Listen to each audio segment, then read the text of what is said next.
ইলিশ মাছ খেয়েছেন, ইলিশ মাছের ডিমও খেয়েছেন, কিন্তু ইলিশ মাছের ডিমের বড়া কখনো খেয়েছেন? যদি না খেয়ে থাকেন তাহলে এই রেসিপিটা আপনার জন্য। আসসালামু আলাইকুম বন্ধুরা, সবাই আশা করি ভালো আছেন। আমি তার জন্য এখানে কি উপকরণ নিয়েছি দেখাচ্ছি। আমি নিয়েছি সিদ্ধ আলু, ইলিশ মাছের ডিম এবং ফুলকপি।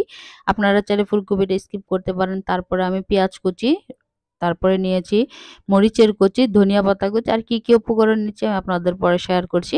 প্রথমে আমি ফুলকপিটা এবং সিদ্ধ আলুটা ভালো করে হাতের সাহায্যে ম্যাশ করে নিয়েছি। ভালো করে অবশ্যই ম্যাশ করতে হবে যাতে কোনো দানা না থাকে, তাহলে কিন্তু বড়াটা ভালো হবে না।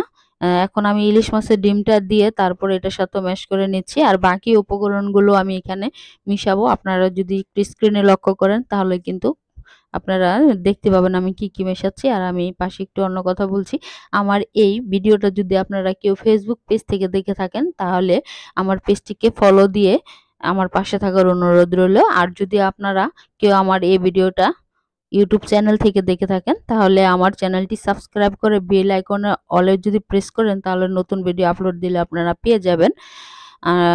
এখন আমি এখানে কি উপকরণ দিয়েছি দেখলেন, পেঁয়াজ কুচি, মরিচের কুচি এবং ধনিয়া পাতা কুচি দিয়ে তারপরে এখানে হলুদের গুঁড়ো, মরিচের গুঁড়ো, স্বাদ মতো লবণ, জিরে গুঁড়ো, তারপর আমি 2 টেবিল চামচের মতো এখানে কর্নফ্লাওয়ার দিয়েছি। আপনারা যদি কর্নফ্লাওয়ার পরিবর্তে কিন্তু এখানে ময়দাটাও ব্যবহার করতে পারবেন।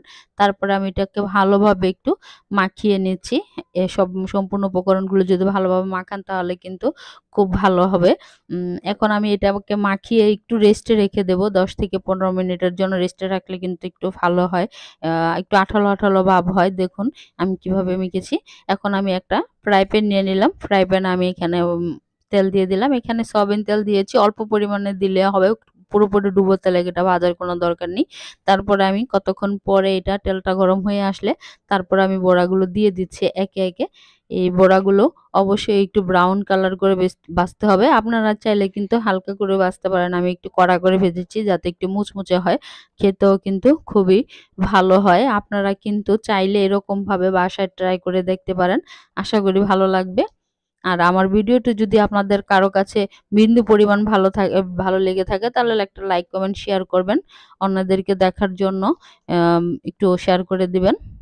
এখন আমি এই বড়াগুলো এপিঠ ওপিঠ ভালো করে ভেজে তুলে নিয়েছি। নেক্সটে বড়াগুলো দিয়ে আমি এভাবে ভেজে নেব সম্পূর্ণ বড়াগুলো। খেতে যে এত দুর্দান্ত আমিও কিন্তু বুঝতে পারিনি। আমিও প্রথম মাথায় একটা আইডিয়া আসলো, তাই আপনাদের সাথে শেয়ার করলাম। কেমন হয়েছে জানি না, আমি আজকে প্রথম বানিয়েছি, কিন্তু আমাদের বাসায় যারা খেয়েছে সবাই বলেছে খুব চমৎকার হয়েছে, খেতে খুব ভালো হয়েছে। আমি এভাবেই কিন্তু ভেজে নিলাম। আর ইলিশ মাছ বলতেই কিন্তু ইলিশ মাছের সবকিছুই ভালো লাগে। ইলিশ মাছের বড়া, ইলিশ মাছের ভর্তা, ইলিশ মাছ যেভাবে রান্না করেন না কেন খুবই ভালো লাগে। এখন ফেসবুকে যারা আছেন তাদেরকে আমি বলবো, ফেসবুকে নতুন আপডেট চলছে। আপনাদের হয়তোবা অনেক সময় অনেকটা সমস্যা দেখা দিতে পারে, এটা ভয় পাওয়ার কিছু নেই। আলহামদুলিল্লাহ সবাই কাজ করে যান মনোযোগ দিয়ে, ঠিক হয়ে যাবে ইনশাল্লাহ। দেখুন আমার কিন্তু বড়াগুলো ভাজা হয়ে গেছে। কেমন হয়েছে একটু কমেন্টে জানিয়ে যাবেন সবাই। আসসালামু আলাইকুম, আল্লাহ হাফেজ। এই পর্যন্ত সবাই।